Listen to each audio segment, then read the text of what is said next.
Nah, ini yang paling penting sebenarnya, turunan bisnis laundry. Jangan sampai kita pikir bisnis laundry itu hanya urusan cuci-mencuci. Saya di sini mau berbagi bukan hanya sekedar urusan cuci-mencuci, tapi besar sekali sebenarnya bisnis laundry ini. Yang kalau kita tidak paham, suatu saat kita tidak akan siap dengan persaingan yang terjadi. Yang nantinya memang itu menjadi keniscayaan, akan terjadi persaingan dan hanya orang-orang yang paham tentang bisnis laundry yang nantinya bisa terus bertahan, bertumbuh, dan terus berkembang. Nah, turunan bisnis laundry ini ada beberapa ya. Ini adalah bisnis non-laundry yang berhubungan dengan laundry.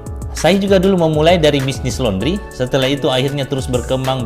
Akhirnya alhamdulillah banyak turunannya yang semuanya saling berkaitan dan saling mendukung bisnis kita.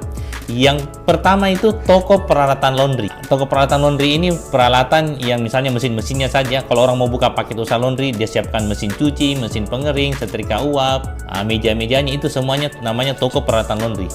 Banyak yang memang hanya spesialis untuk jual peralatan laundry. Yang kedua ada toko kebutuhan dan perlengkapan laundry. Nah, kalau kebutuhan dan perlengkapan laundry ini kebutuhan bulanannya. Begitu dia beli paket di tempat lain, tapi kan setiap harinya nanti atau setiap bulannya ada butuh sabun, parfum, dan lain-lainnya. Nah, itu lain lagi sebenarnya. Turunannya juga dari bisnis laundry. Suatu saat nanti bisnis makin berkembang, bisa juga diturunkan ke bisnis ini.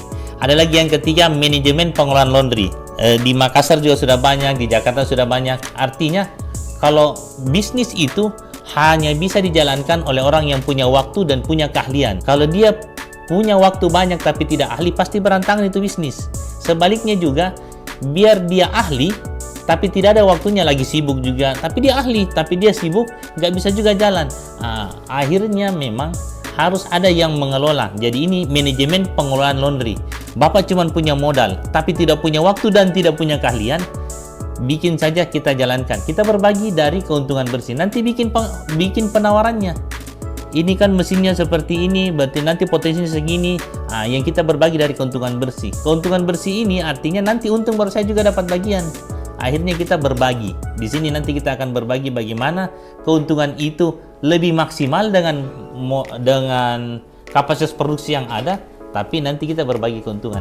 Dan menariknya manajemen pengelolaan laundry ini, kalau kita sudah bangun sistem, kita sudah bangun SDM-nya, akhirnya ngelola satu laundry dengan 10 laundry itu bukan capeknya 10 kali lipat, kurang lebih sama.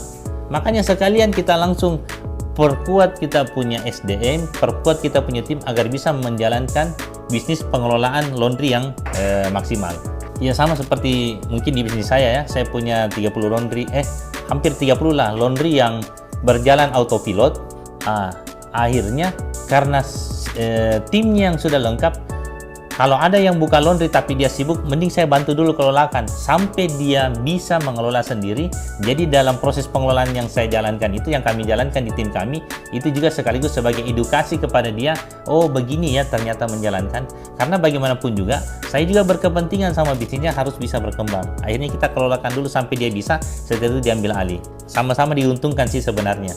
Yang keempat ada lagi jasa servis peralatan laundry. Ini harus dipahami ya, servis peralatan laundry itu dilakukan berkala. Sebenarnya sama seperti kebutuhan laundry. Setiap bulan ada yang harus dirawat, perawatan namanya ya. Ada juga mungkin yang rusak, ada juga yang perawatan karena harus dibersihkan, baik mesin cuci maupun mesin pengering. Semakin banyak laundry di sebuah wilayah, suatu saat nantinya potensi omset di jasa servis ini semakin besar. Yang penting dijaga kredibilitas dan kapabilitas kita. Artinya kita jangan tidak bersungguh-sungguh dalam bekerja, harus jujur, harus betul-betul memberikan yang terbaik, dan kapabilitas kita betul-betul kita sanggup mengerjakan. Kita upgrade terus ilmu kita. Nantinya kan jasa servis peralatan laundry itu bukan hal yang kecil juga. Semakin banyak bisnis laundry yang berkembang di suatu kota, potensi keuntungan juga semakin besar. Karena itu akan terus berulang, pembersihan berulang, kerusakan juga berulang. Yang penting kita memberikan yang terbaik yang seharusnya kita berikan. Kelima ada pelatihan dan pendidikan laundry. Seperti mungkin yang kita jalankan ini pelatihan berbayar. Bahkan nanti kita buat yang lebih mahal lagi harganya. Saya tetap yakin ilmu itu kalau dia berbayar lebih banyak manfaatnya.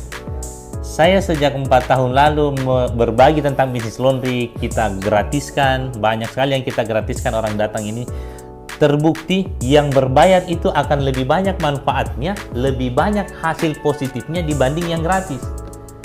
Bahkan ada beberapa pelatihan-pelatihan gratis yang kita jalankan, ini sambil belajar, sambil terima telepon, sambil keluar masuk, ya kadang juga kalau ada yang sambil belajar sambil merokok juga, ya kan gratis. Tapi beda kalau sampai misalnya, mungkin kalaupun tidak berbayar, tapi dia jauh-jauh ada yang dari Papua datang, hanya untuk belajar, ada yang datang dari Jakarta, artinya dia keluarkan biaya belajar, dia keluarkan biaya untuk belajar, akhirnya perhatiannya juga sungguh-sungguh dengan apa yang diajarkan, yang efeknya dia juga merasa rugi kalau tidak sungguh-sungguh, dan kedua dia akan merasa rugi kalau dia tidak praktekkan. Jadi memang lebih banyak manfaatnya. Tapi kalau orang-orang yang memang komitmen mau sungguh-sungguh belajar, tidak apa-apa kita ajarkan meskipun gratis, asalkan betul-betul dimanfaatkan. Dipraktekkan sih sebenarnya yang kita harapkan. Ada juga jasa sertifikasi profesi bidang laundry. Bahkan sekarang Asosiasi Laundry sudah membangun LSP. Jadi kita menginisiasi, memberikan rekomendasi untuk terbentuknya LSP, Lembaga Sertifikasi Profesi. Dan ini penting ya LSP ini, karena ini satu-satunya LSP yang bisa mengakomodasi profesi. Jadi dia nanti bisa mensertifikasi profesi yang ada di dunia laundry. Sehingga nantinya orang yang ahli di bidang tertentu di usaha laundry, itu kompetensinya diakui secara nasional, bahkan hingga ke mancanegara. Dan ini penting karena memang belum ada. Jadi orang nanti misalnya dia ahli di bidang cuci satuan kah, cuci kiloan, tidak perlu lagi dites misalnya mau kerja di Freeport, mau kerja di kapal pesiar, atau mau kerja di Timur Tengah, langsung saja perlihatkan sertifikasi profesi dari Badan Nasional Standarisasi Profesi, yang itu memang diakui secara nasional hingga ke mancanegara. Ada juga yang terakhir itu konsultan bisnis laundry. Jadi konsultan bisnis laundry ini banyak juga yang kemarin saya kalau tidak salah ada dari Jakarta bilang, Mbak boleh enggak saya konsultasi berbayar? Nah, nggak apa-apa, gratis juga nggak apa-apa, karena memang saya berkepentingan sama bisnisnya Bapak Ibu asal serius untuk berkembang. Gratis juga tidak apa-apa. Enggak, saya takutnya kalau gratis Bapak tidak sungguh-sungguh. Nah, itu berarti ada peluang lagi di situ.